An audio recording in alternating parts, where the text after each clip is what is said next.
السلام علیکم ورحمۃ اللہ وبرکاتہ۔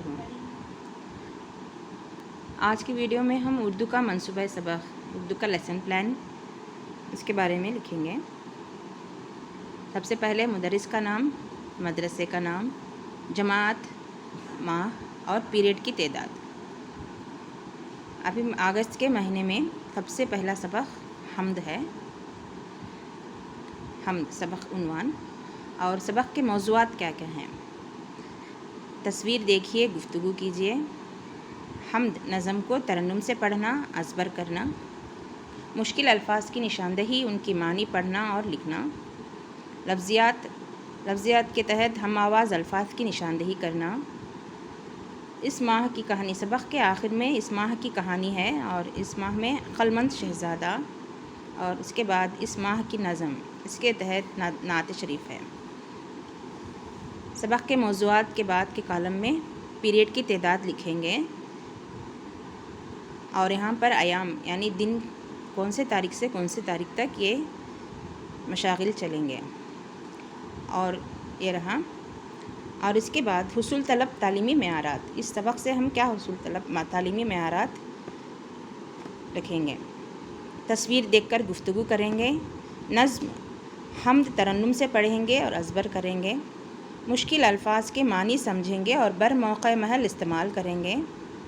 ہم آواز الفاظ جیسے والی، مالی، لالی، بنایا، سکھایا، پایا اور اسی طرح کے الفاظ لکھیں گے، اور اپنی اور سے اور کئی الفاظ طلبہ اپنی اور سے جوڑیں گے۔ اس کے بعد دی گئی تصویر کو رنگ بھریں گے۔ کہانی عقلمند شہزادہ سنیں گے اور اس سے متعلق کیے گئے سوالات کے جوابات دیں گے اور اس کے بارے میں گفتگو کریں گے۔ نعت ترنم سے پڑھیں گے۔ اس کے بعد آتا ہے تعلیمی مقاصد۔ نظم حمد کے ذریعے طلبہ میں حمد و ثنا کا شوق پیدا کرنا۔ حمد ترنم سے پڑھنا، نعت پڑھنا، کہانی کو غور سے سننا، سمجھنا اور اپنے الفاظ میں بولنا۔ ہم وزن آواز الفاظ اور مشکل الفاظ کی معنی سیکھنا، یہ تعلیمی مقاصد ہیں۔ اور اس کے بعد تعارف۔ طلبہ سے میں تعارف کرتے ہوئے سلام دعا سے آغاز کروں گی اور سبق کی طرف مائل کروں گی۔ سبق کے آغاز میں دی گئی تصویر کے بارے میں گفتگو کریں گے۔ دی گئی تصویر میں رنگ بھریں گے۔ حمد کو ترنم سے پڑھ کر سنائیں گے، پھر طلبہ سے دہرائی جائے گی۔ ہر پیریڈ میں طلبہ کے ساتھ حمد کو ترنم سے پڑھائی جائے گی اور ازبر کرائی جائے گی۔ نظم سے مشکل الفاظ اور ان کے معنی لکھائیں گے، جیسے حمد کے معنی خدا کی تعریف میں کہی گئی نظم، والی مالک، گلشن باغ، سرسبز ہرا بھرا وغیرہ۔ اس ماہ کی کہانی اور اس ماہ کی نظم نعت طلبہ کو سکھائیں گے۔ تدریسی اکتسابی مشاغل۔ سب سے پہلے آتا ہے سابقہ معلومات کو استعمال کرتے ہوئے سبق کی طرف جانا۔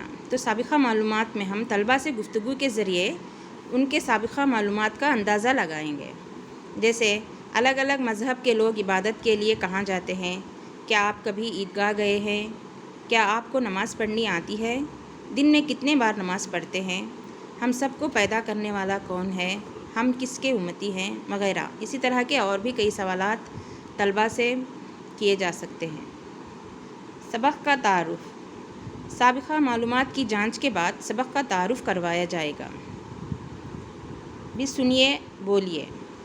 طلبہ کو نظم حمد ترنم سے پڑھ کر سنائیں گے اور پھر طلبہ سے دہرائیں گے۔ اس ماہ کی کہانی عقلمند شہزادہ سنائی جائے گی۔ اس ماہ کی نظم نعت پڑھ کر سنائی جائے گی اور طلبہ سے ازبر کروائی جائے گی۔ اس کے بعد طلبہ کو اپنی پسند کی نعت پڑھنے کو کہا جائے گا، کہانی بولنے کو کہا جائے گا۔ لفظیات۔ طلبہ سے نظم میں دیے گئے ہم وزن الفاظ کی نشاندہی کروائی جائے گی اور اسی طرح کے الفاظ بنانے کی ہدایت دی جائے گی۔ مشکل الفاظ کے معنی لکھائے اور سکھائے جائیں گے۔ انفرادی مشاغل۔ انفرادی طور پر طلبہ سے نظم ترنم سے پڑھنے کو کہیں گے، کوئی بھی کہانی اپنے الفاظ میں بولنے کو کہیں گے۔ چند جدا حروف والے 2 سے 4 حرفی الفاظ کا املا لیا جائے گا۔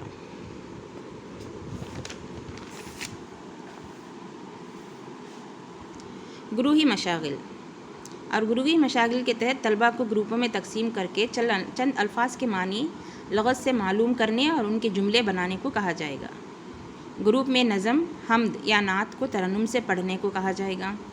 الگ الگ حروف کے فلیش کارڈز دے کر اس کی مدد سے طلباء کے گروپ الفاظ بنائیں گے۔ جو گروپ زیادہ الفاظ بنائیں گے وہ جیت جائیں گے۔